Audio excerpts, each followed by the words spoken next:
ایک سوال جو مجھ سے بلا مبالغہ سب سے زیادہ پوچھا گیا ہے وہ یہ ہے کہ انسان کا نفس کیا ہے؟ چونکہ میں نے کتاب خود سے خدا تک جو لکھی ہے وہ انسان کے نفس کے بارے میں لکھی، تو بہت زیادہ لوگوں نے مجھ سے یہ سوال پوچھا کہ نفس کیا ہے۔ میں اس بات پر بہت حیران ہوا کہ پوری کی پوری کتاب لکھ دی، اس کے باوجود شاید اکثر لوگوں کو اس کا نیکٹر انڈرسٹینڈ کرنے میں پرابلم ہوئی، اس کا جوہر نہیں سمجھ سکے۔ بہرحال آج کوشش کرتا ہوں کہ نفس کی سادہ ترین تعریف آپ تک پہنچا سکوں۔ دیکھیے، انسان کا نفس اس کی نفسیات ہوتی ہے، اور نفسیات اس کے سوا کچھ نہیں ہے کہ ہماری وہ عادتیں ہیں، وہ ہیبٹس ہیں جن کو ہم روزانہ کی بنیاد پر دہراتے ہیں، ریپیٹ کرتے ہیں۔ اگر کسی نے اپنے نفس کا تزکیہ کرنا ہے تو اس کو زیادہ کسی پیچیدگی میں جانے کی ضرورت نہیں ہے، علم حاصل کرتے رہیں، اس میں کوئی پابندی یا کوئی قدغن تو نہیں لگائی جا رہی۔ یہاں پر غور و فکر نفس کے بارے میں جاری رکھنا چاہیے، لیکن کام اگر کسی نے شروع کرنا ہے تو وہ اس کے سوا کچھ نہیں ہے کہ اپنی روز مرہ کی عادتیں جنہیں آپ روزانہ دہراتے ہیں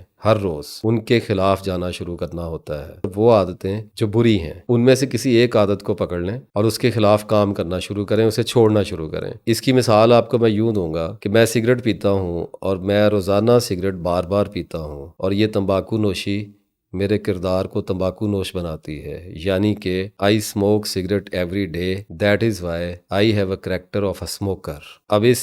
بری عادت کو ختم کرنے کے لیے مجھے اس کے خلاف نکلنا ہوگا، اور جب آپ کسی بھی اپنی بری عادت کو چھوڑنے کی کوشش کرتے ہیں تو آپ کو ذہن کی طرف سے، اپنی سائیکی کی طرف سے بے پناہ مزاحمت کا سامنا کرنا پڑتا ہے، جس کو وڈرال کہتے ہیں، اور یہی تکلیف جہاد اکبر کہلاتی ہے۔ اس سے زیادہ سادہ ترین الفاظ میں میرا نہیں خیال کہ کوئی آدمی اس کو سمجھا سکتا ہے۔